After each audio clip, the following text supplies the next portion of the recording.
Hey, how you doing, audience? Please follow me or like and subscribe.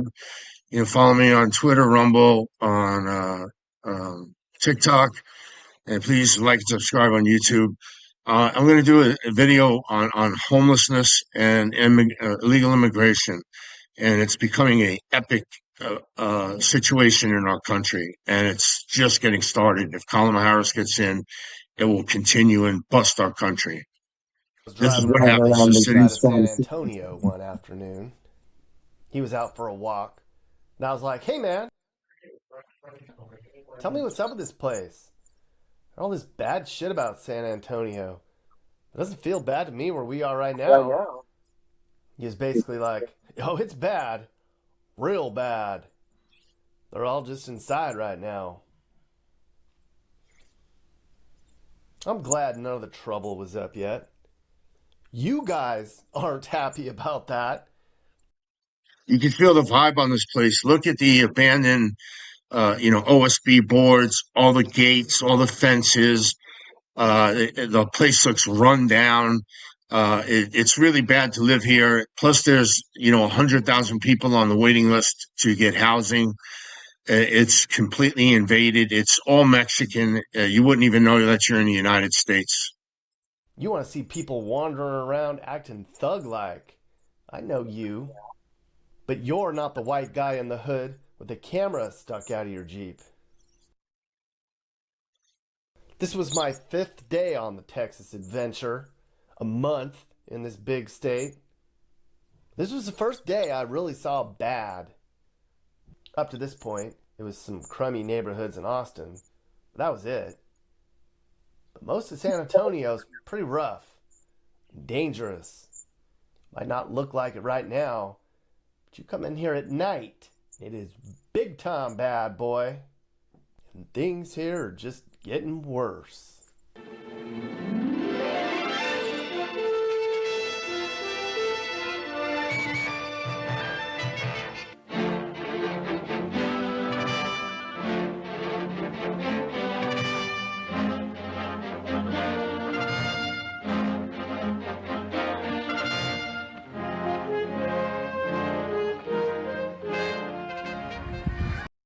There's all homeless people here.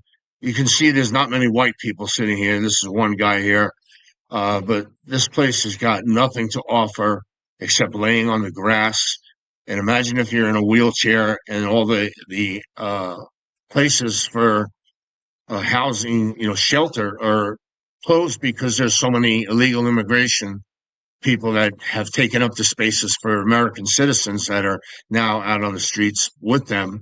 It's a total invasion of our country. I hope that you see this and recognize how bad San Antonio is, and that's down by the border. So you got who's going to Chicago? You said. Ya, con Chicago. Chicago y otras ciudades. Miami, family. Miami for family. Miami for family. That's the Migrant Resource Center in San Antonio. I talked about this place a little bit in the video before. If you've been paying attention, right here is usually their first stop when they're bussed up here from the border. And with them comes crime and drugs. And boy, is this a headache. The long-timers here are frustrated. They say there's migrants wandering around their neighborhoods now, asking for things, looking around, just generally making people here feel uncomfortable. You just wait till they start dealing drugs to your kids at school. They're not very friendly either, and most of them don't like us, American citizens. This is a Christian Judeo nation that was dedicated to God that has fell off the track and has now got immense problems because it's got ungodly. It's waged war on sovereign countries. It's done regime changes. It's spent trillions of dollars, almost $200 trillion in debt. It's not 35 trillion. It's about 200 trillion in real debt. You can't audit the Pentagon or State Department or the Department of Defense. So, and look at these people that are coming in. They all get $2,000 each on their debit cards every month. Every single one of them, $2,000. But that's the state of Texas now. There's a lot of that going on all over this state. Look at them. Not sure what happened here. I think this whole street is boarded up. Hee-haw, San Antonio, Texas. The Alamo City, River City, the Fiesta City, the Mexico City. No, it's not called that. But it is 2/3 Hispanic. And there's more than 1 million people here now. It's the 7th biggest city in the country. And you probably didn't know. So that would be 700,000 illegal Mexicans, mostly illegal. Some that live there, give about 100,000 for the residents, 200,000 for the residents. The rest have invaded San Antonio. And so it's got 1 million people, and 2/3 Mexican is about 700,000 Mexicans. And then the rest are black, Asian, white. I don't know what else, but there's not too many white people down here, that's for sure. Know that. Now, I asked somebody I know who lives in San Antonio where to go. His name's Rico. I was like, Rico, I want to be in San Antonio for a couple days. And you know me, I got to show people the bad sides of town. No holding back. Where's the worst parts of town? Rico told me, you need to go to the west side, and then go down the south side, and then the east side. And I was like, isn't that almost all the sides? But Rico was right. Pretty much everything in this general area of San Antonio could be considered some version of dangerous, somewhat poor, and getting worse by the year.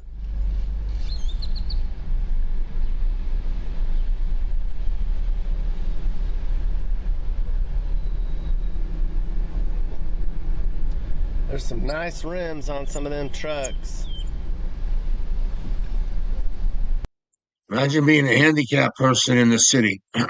It would be horrible for you, if you're poor and you're on disability and you're handicapped in a wheelchair. Could you just imagine living in the city where the city is going to tell you, sorry, we don't have room. It's we're all booked up. Lots of bars on and fences and gates. Let's start out by talking about the crime here. Crime's going up, according to the San Antonio Police Department. Human trafficking here has almost doubled this year. 1/3 of all human trafficking cases that take place in this country happen right here in San Antonio. It's kids and adults, and it's just terrible here. I think it's because we're so close to Mexico. Well, they have the number of 250,000 homeless people in San Antonio. 250,000 people that are trafficked in the United States. Right before I got here, like almost 100 crimes in one day.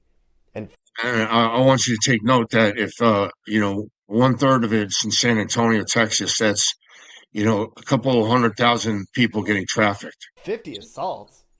50 people got beat up in one day. That's like somebody in every neighborhood here. There's a 1 in 23 chance that you would be a victim of a crime if you lived here. And property crimes are a big deal. The number of cars stolen in San Antonio has gone up a ton. And stolen property has doubled here. But the big problem they have here are the murders. Homicides are up 43% in the last couple years. There were 231 murders in San Antonio last year. That's a lot. Even for the 7.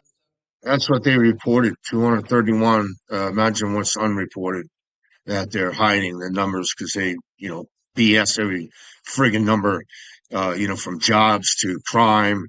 They don't include the major metropolitan cities that got most of the crime in their census. I don't know why. 7th biggest city in the country.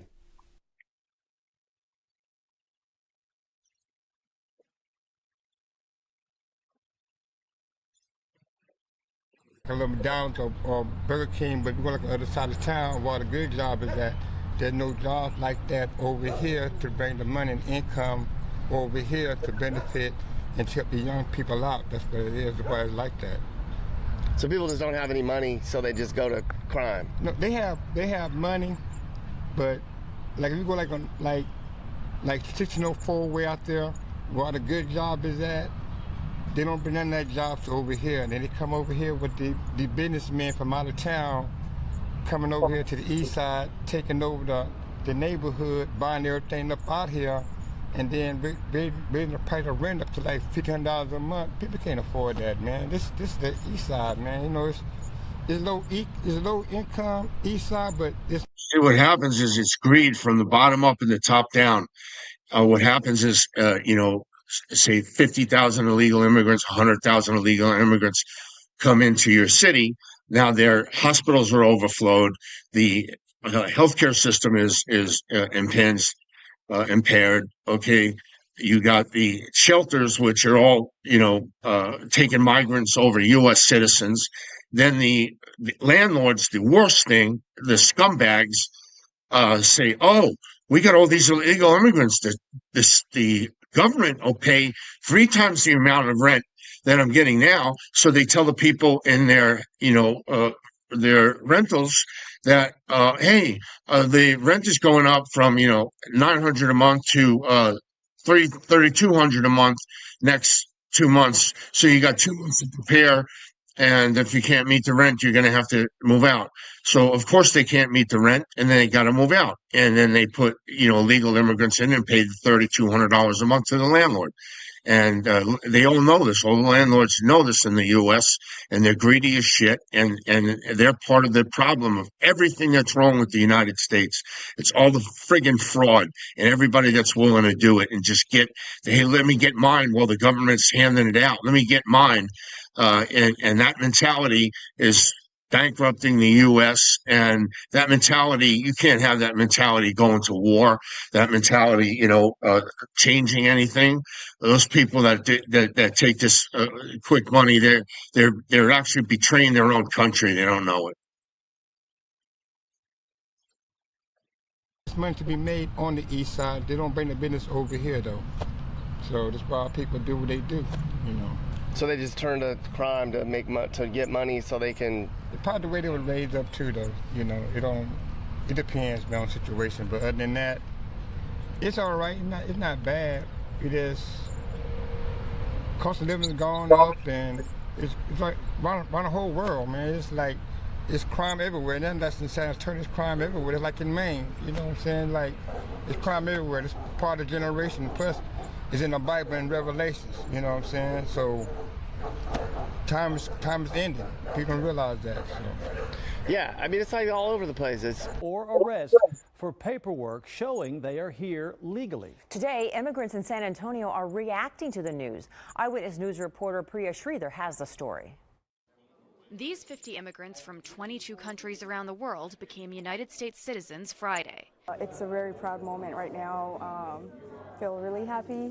There's a lot of things you can do when you become a citizen, so it's great. But they're becoming an American at a controversial time. Just this week, the Texas House of Representatives passed a sanctuary city bill that would allow law enforcement officers to ask for immigration papers of anyone they arrest or detain. Some of these new citizens say it worries them a little bit, but because they have all the right paperwork, they're not too concerned.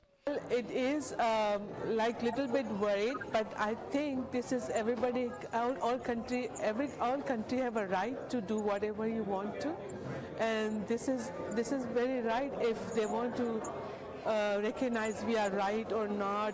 We are in this time of period is terrorist attacks and everything. All right, we're going to view another city of homelessness and the illegal immigration. This is where you grew up? Oh, yes, sir. Our nice little humble abode. Migrant Hotel is actually right up over here. So that's how you know? That's how you know. Every room's full, or you have availabilities? No, it's all full. Get out! $60,000 a month just on rental. Hey, how's it going? Could I get a room if you don't mind? That's some sketchy driving. That's some asshole stuff. I know. Jeez. What percentage is it migrants versus U.S. homeless? Massachusetts is first richest state in New England. Oh, this place is beautiful. The way they're coming over and then we're paying for it, they have nicer cars than we do. I think that's where the issue is when there's no transparency. Let's explain to the public what's going on exactly. There's usually always something going on. I've seen it. So this is all central Mass down here. Yep, you can see Boston in some points. You can see the skyscrapers out in the city. Okay, so Gerald, today we're getting out there, right? Mm-hmm. We spoke on the phone. So another hotel is taken over by migrants, and I'm going to show you a couple other cities. We'll watch this video for just a little bit, and then I'll skip to another city that has major problems. And you told me Central Massachusetts is a super interesting place. Mm-hmm. I don't think most of us think of that from the outside. They might think of Boston, for example. Mm-hmm. But I've never thought of, for example, Central Mass. Yeah, most people don't. It's pretty crazy how the towns differ from one town to another. I mean, you drive over town lines, and some towns are kind of run down. They need love put back into them, but then a lot of the towns are coming back now, which is good. You're an old soul, Gerald. Oh, thank you, Peter. Yeah. 25 years old, right? Yes, sir, 25. And you have the true accent, is that fair to say here? Maybe considered Central Massachusetts accent, Bostonian. My family's from Canada, so it might kind of, they spoke French when I was growing up. You have some A's in there? You dropped some A? A, Canada A. It's pretty crazy how diverse Massachusetts is with all its different cultures.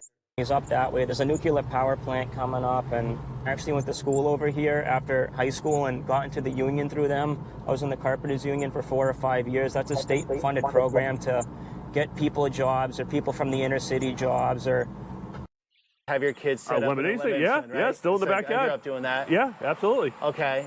She doesn't learn the basic lessons of dealing with people and making something and taking in money on her own. Yeah, on her own, yeah. Right. Instead, across the street, yes, everyone here is supposed to do the work and pay for people's journey into this country. And so where it gets complicated and all the media doesn't really fully unpack it is some are legitimate asylum claims. Yes. Some are, they should be here. Oh, yeah, absolutely, yes, the law. yeah. The majority are economic migrants. Yes.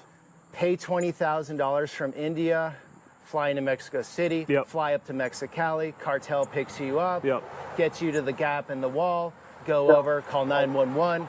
Our Customs Border Protection gets on them, quarter-mile down the border. The cartels runs the fentanyl, the sex trafficking, all the really expensive stuff. Yep. They're making billions. Yeah, absolutely. And we're facilitating Yes. it. So a lot of the ones that originally came in here were actually from the ones staying at Logan Airport that we had no idea it was even on the news. Wait, the migrants were staying at Logan Airport, yes. So as people were... So they were flown in by the Homeland Security, the United States, the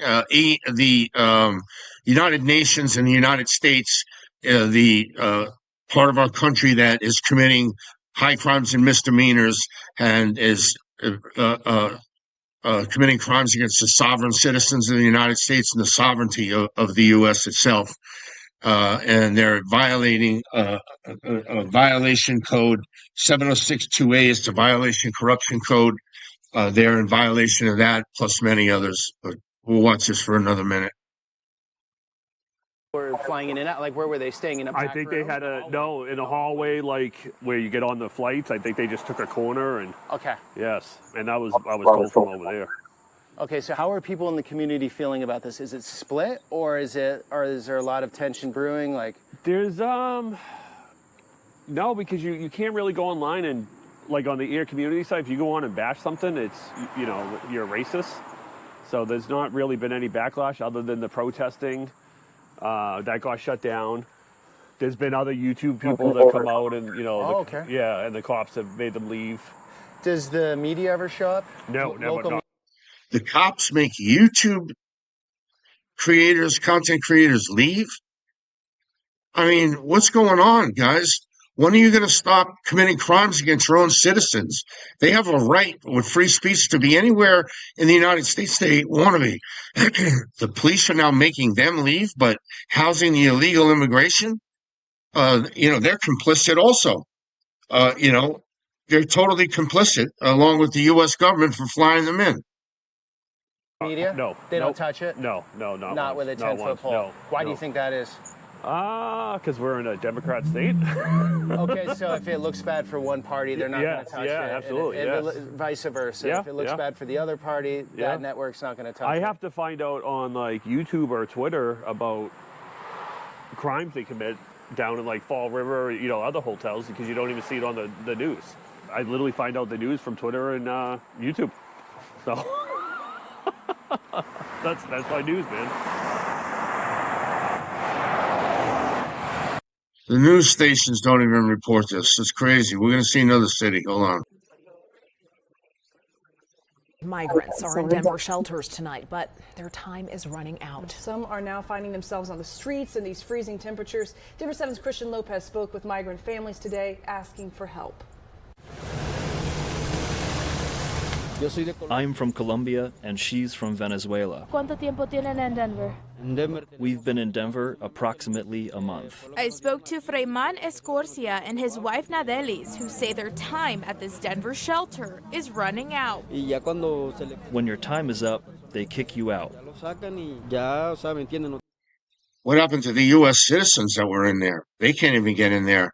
So what about the U.S. citizens' time? There's 50,000 illegal immigrants that have come into Denver and been housed at all these different hotels by this, the government. It's horrible. There's no help when you get out. All while also counting down She's 7 months pregnant. to the birth of their child. They're worried about ending up on the streets, like dozens of other migrant families now living in this large encampment at Spear and Zunai. A lot of people outside who have been kicked out, they have nowhere to go, so they're out here with these temperatures. It's concerning because there's kids and pregnant women like her. Many families who are staying in these tents tell us that they were previously living in this hotel, but they were kicked out because their time ran out. They tell us the only reason they're getting by is because of generous community members like these who are constantly stopping by and delivering food and other donations. They're urging the city. Yeah, and we're going to go to another video. This is completely absurd that this is going on. It's totally absurd that this is going on. So, they're talking about what about the U.S. citizens that are homeless right now that can't get into any shelter because the illegal immigrants are taking all the beds, the rentals, the housing, everything. So, I'm sorry for them. The great crawl from China, smashing records. Over 1,000 Chinese aliens have breached our border just in the last week. 1,000 Chinese in a week. And nearly all of them coming through San Diego. That means more Chinese citizens have been caught at our border than the previous 10 years combined. Which seems strange because we don't share a border with China. And they're not seeking asylum. This is a massive national security threat. They're all military-age men. I don't know what crimes have they committed in their country. Why are they flown into the U.S.? Why are 41,000 Chinese men in the United States right now? Why? I'd like to know. Do they all have jobs? How did they got to pay $25,000 to the cartel to even get over here? So I guess their country isn't that bad if they can save 25,000. I can't save 25,000. I don't know about you guys that are watching this video. How many more Chinese illegals have to get caught storming our military bases before Biden realizes it? 40,000 Biden migrants poured into Denver and built shanty towns, and now they won't leave. We've been offering time and shelter, basically just trying to get families to leave that camp and come inside. What might be something that is a feasible path for you to success that is not staying on the streets of Denver. We try to compromise. We try to figure something out. At the end of the day, what we do not want is families on the streets of Denver. Denver Democrats have been trying to negotiate with the migrants. It's not going well. Look at the migrants' list of demands. Culturally appropriate food, unlimited shower time, free health care, free housing, work permits, free consultations with immigration lawyers, more privacy, an end to 24/7 monitoring, and free transportation. When I stay at my mom's house, I'm not even allowed unlimited shower time. The mayor's actually taking their demands seriously and wants you to be a good sport and let them stay at your house. A single mom with a spare bedroom in her house, she felt a call to help. Why aren't you doing something? That just in my heart. That's what I was telling myself. Family was. Why aren't you doing anything for the the legitimate homeless people that are American citizens in Denver. We're just hearing about the migrants. Oh, they need to come in. What about the U.S. citizens, thousands of them that have become homeless because the illegal immigrationists come there? They can't get a bed. I'd like to see that reporting. Was nervous at first about the idea of taking in strangers. Some of the greatest things that, that you do or have done has been involved with some risk. We cooked meals together, we cleaned house together, we just were a community with each other. Former NFL player and Colorado wildlife expert Derek Wolfe joins us now. Derek, why haven't you taken in just a couple dozen migrant families into your, I'm sure, spacious estate? Because that's madness. It's silly to think that we're supposed to just open our homes to strangers, complete strangers from other countries who have come over here illegally and now are making demands. They want free showers and free food. I want some fresh free food too. And I want to be able to take showers as long as I want, not have to pay for it too. I mean, wouldn't that be great, this utopia that they think that they're coming into? I mean, most Americans either don't get this stuff for free or have to work for it. And I don't even, I'm not going to speak actually, but I know people who don't even want their families coming over to their house, let alone strangers from Central America. I mean, where does this town get off? I mean, it's incredible. I'm all for people coming to the U.S. and trying to earn a living here, right? But when you come over here and you start demanding everything to be free, I mean, we can't take care of our own here. Things are tight for everyone, regardless of your status. There's the homeless problem in Denver is just, it's run rampant. Thank you for saying that. Budgets on all first responders, that's police officers, firemen, EMTs.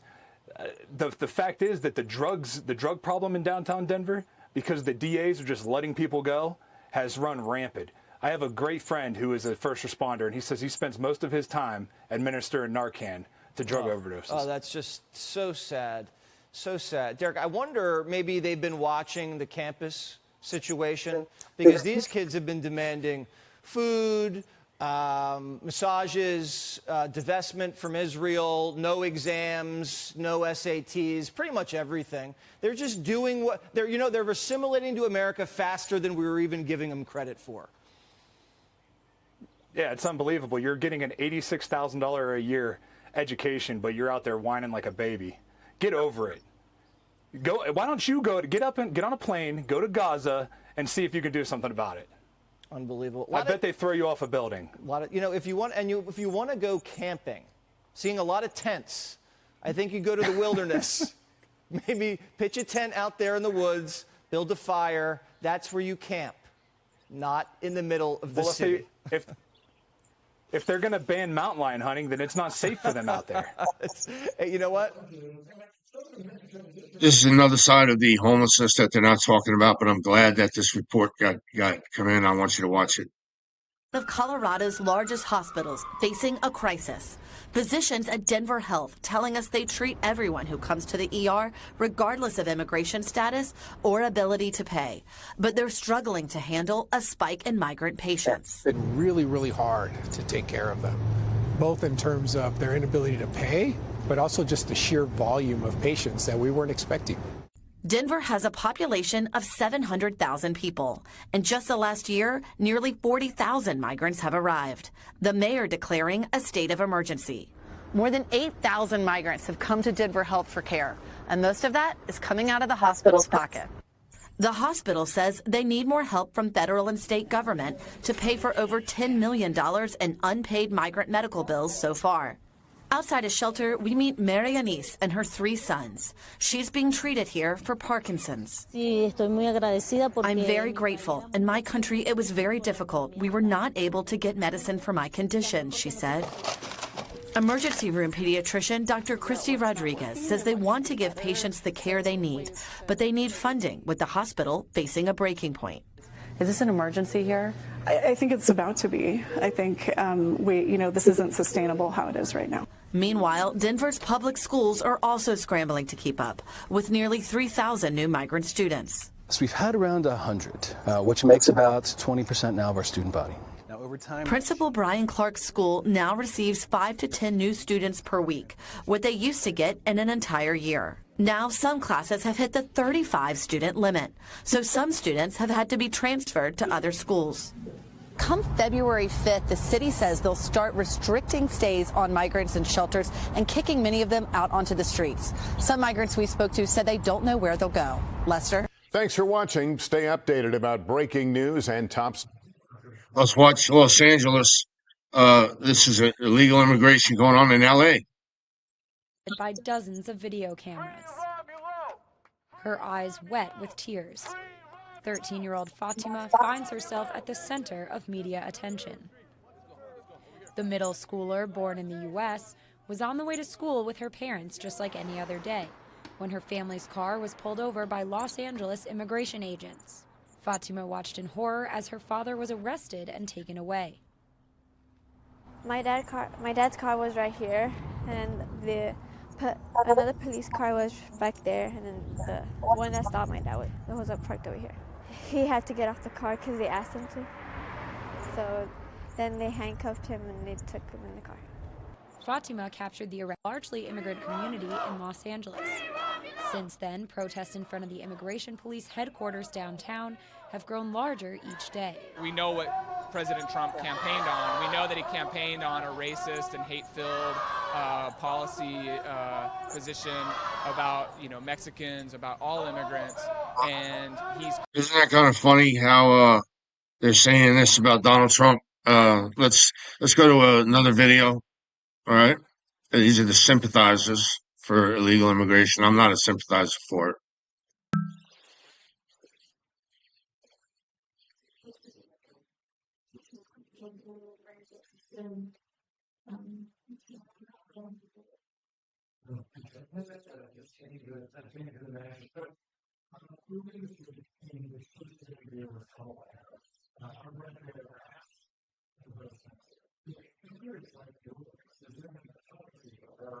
It's getting interesting. This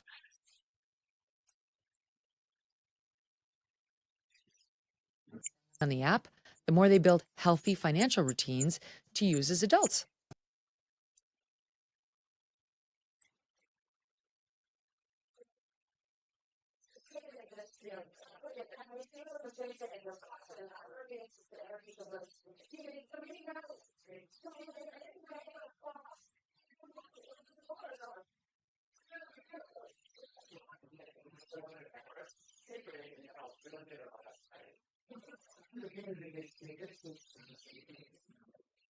Around 90% of those arrested had criminal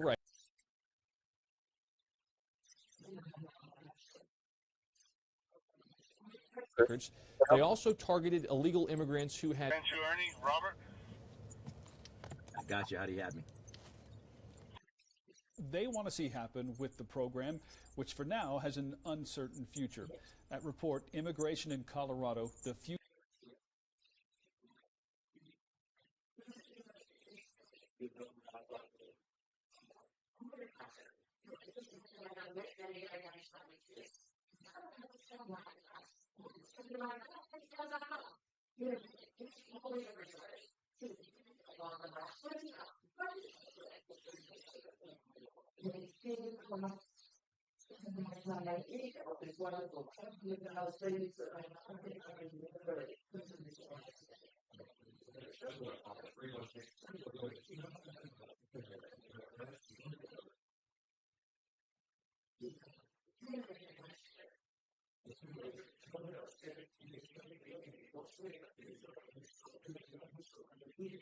And joining me now is Denver Mayor Mike Johnson. Mr. Mayor, thank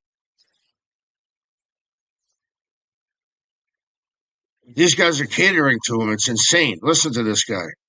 Challenges now, we have 4,500 migrants in shelter tonight in Denver. We are the single largest recipient of migrants per capita of any city in America.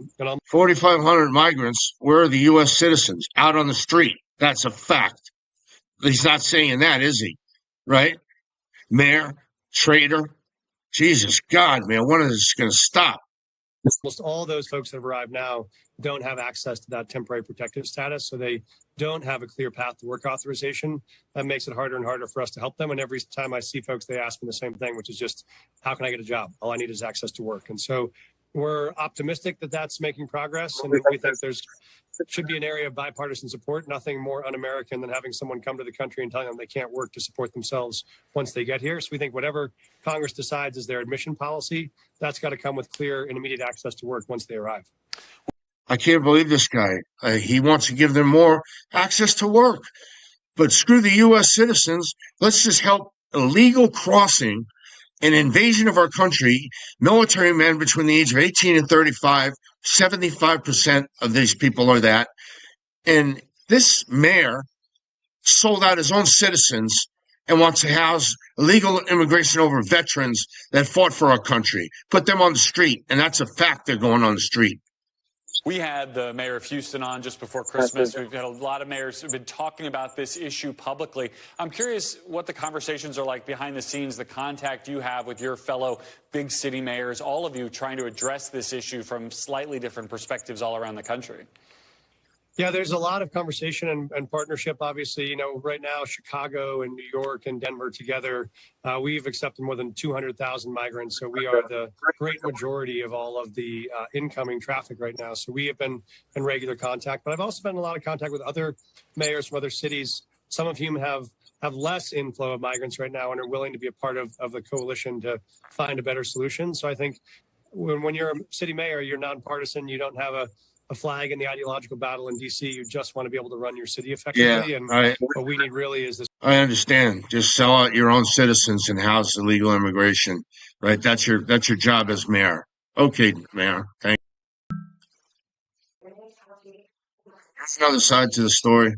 For migrants, New York City officials dramatically expanding a controversial program which would give another round of prepaid debit cards to 7,300 migrants over the next 6 months, costing the city upwards of $2.6 million. Now, the program previously gave these cards to 3,000 migrants. Deputy Mayor for Health and Human Services Ann Williams-Issam says the program allows newly arriving families the ability to, quote, buy from local shops, support small businesses, and manage their own resources. When we empower people, we help them achieve self-sufficiency and access the American dream. Mayor Adams defending the program, claiming it's, quote, cost savings measure that temporarily replaces the Big Apple's existing system of providing non-perishable food boxes to migrant families staying in hotels and other city-funded shelters. The spending just goes on. And Cheryl, I got to tell you, I think it's interesting they're posting this as, an answer to the migrant crisis, yes, but a solution for small business. And just one note on the spending, $4.7 billion of migrant spending equals, which is what they're doing, 14% of salaries and wages for all city employees. So it's grown and grown and grown. Right. So, Joe, you say that this is fundamentally unfair to the city's working poor who don't receive similar benefits from the city. Yeah, I mean, no one else in the city who happens to be poor, whether you're born in a foreign country, whether you immigrated legally here, is getting this type of focus and service. I mean, it is hard for someone to get enrolled in Medicare, in welfare programs, food stamps, and things like that. It's not simple to do. And yet, this population, 2 years ago, we decided to open the doors. And by the way, it is cost-saving to give these people these cards now. That's not a falsehood. We just spent so many millions and billions, really, dollars in wasteful no-bid contracts where we just had these contracting companies open up hotels, provide them with every meal, every resources. This is how the cost went exponentially higher than anything we've ever seen before. You said $4.7 billion. That's more money spent on the migrant crisis next year than all of the fire trucks, all of the garbage trucks, all of the firefighters, the sanitation workers, the EMTs, all the people that make our city work.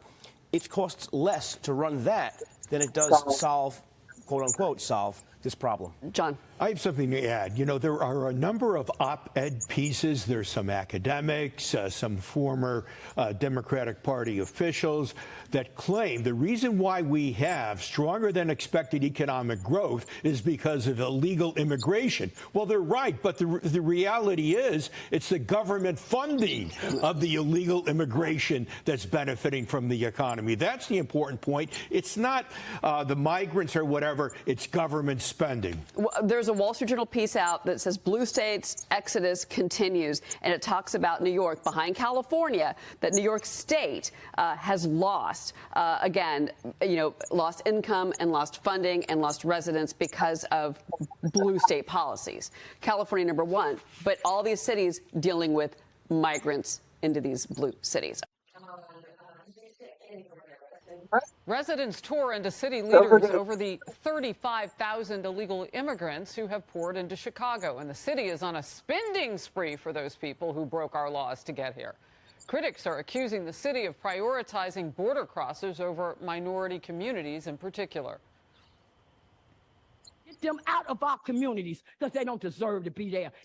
Downtown has 3 to 4 illegal families on every block begging for work and selling Kit Kat bars after $1 billion was spent on them. Where is that money?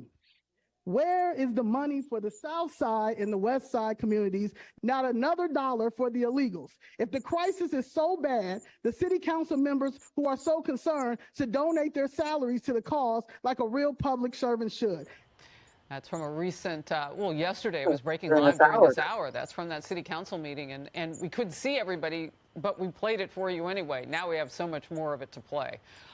Illinois has spent more than $1 billion of Chicago tax money already on the people who are there. So the Illinois governor thinks he has the answer to it all. He's blaming Texas. Abbott willfully planned the arrival of these individuals in locations and at times that would engender the maximum chaos for the city of Chicago. Think about that the next time a politician from Texas wants to... Yeah, well, think about Texas. They're supposed to take all the illegal immigrants and bankrupt their state and wreck their state. What about the citizens that live there, that work and trying to go to school and trying to get health care? This guy... Oh, too bad that all of a sudden you got the illegal immigrants. Join the club, buddy. Talk to the federal government then. To lecture you about being a good Christian. And they shouldn't leave it to the governor of Texas, who has no goal but to sow chaos and destruction. Kata Truss has lived in Chicago her entire life. Kata, how bad is it? It's really bad, and the sentiment of most of Chicago is that of the young lady, one of the young ladies that you heard, Jessica. The sentiment of Chicagoans is the same. And I just listened to the soundbite with Governor Pritzker, who wants to blame Governor Abbott. But I think that we have to be realistic in thinking about what the state of Texas was going through before they began busing migrants here. And I don't think we really think about that. So we're looking at it now as Chicagoans receiving migrants from the state of Texas. But imagine what it must be like in that state of Texas on a daily basis where people are arriving. Our president, President Biden, has not done enough. He has not done enough to secure the borders. He has not done enough to go in and propose some legislation that he can push forth himself to change this situation. And I'm telling you, we're so angry here in Chicago, which has been a Democratic stronghold for most of its eternity. This year, we're working to turn Chicago red. We are so angry with Pritzker and with President Biden and with our mayor that we have decided that we're going to vote Republican this time around. Wow. That's just how angry we are. We are so angry that we are willing and going to turn our backs on the Democratic Party. I sat in some of those city council meetings, and I looked at and I watched the aldermen totally disregard the voices of the people. And when I was going down there, we were coming down every week in the hundreds. And what we said did not matter. And when we were talking about changing Chicago's status as a sanctuary city, and keep in mind, we still have a right to do that. Just like Biden has the right to put forth an executive order to change the crisis at the border, Chicago's mayor has the right to put forth an... This is O'Hara Airport. Could you imagine if you tried to take a sleeping bag and go camp out at an airport? What would happen to you? executive order to change Chicago's sanctuary Will he city. do it? Of course he will not do it. If he was going to do it, it would have been done. And remember, there was a vote within City Council where the ordinance to change it was strucken down. And the mayor was the deciding vote. Okay, so I want to play just a little bit. It's actually a clip from your Democratic mayor, Brandon Johnson, just after that City Council meeting yesterday that got pretty chippy. And at the end of the day, he is the one you are counting on in all of this, as you just said. It's his vote. It's his, in those meetings, it's his voice. It's his leadership that matters. Let's watch. We're grateful that the state and the county is working towards providing more investments, even though we have to have a more substantive conversation about where those dollars will actually go. So I just have one question. Chicago had a choice after Lori Lightfoot, who was breaking COVID protocols to go get her hair done and all sorts of things. They didn't have to go farther left with Brandon Johnson. Why did you vote for him? I voted for Brandon Johnson because I knew him. I voted for Brandon Johnson because I thought that he would be good for Chicago. I voted for Brandon Johnson because, really, I didn't do my homework. Because had I done my homework and paid attention to the alliances and who he was with and who groomed him, I would have known better, and I would have voted differently. And that brings me to the challenge of really standing up and not just saying to Chicagoans or Illinoisans, but to all voters in this country, it is time for us to stand up and to vote our self-interest. We vote along party lines, especially as African Americans, and that needs to change. We need to start voting for people who are going to promote our self-interest. And that may not be a Democrat, and it may not be a Republican. It may be an independent candidate. It may be a Green Party candidate. But I think that now we have come to... Lady, you don't know about Donald Trump yet? Why? Have you not done your homework again?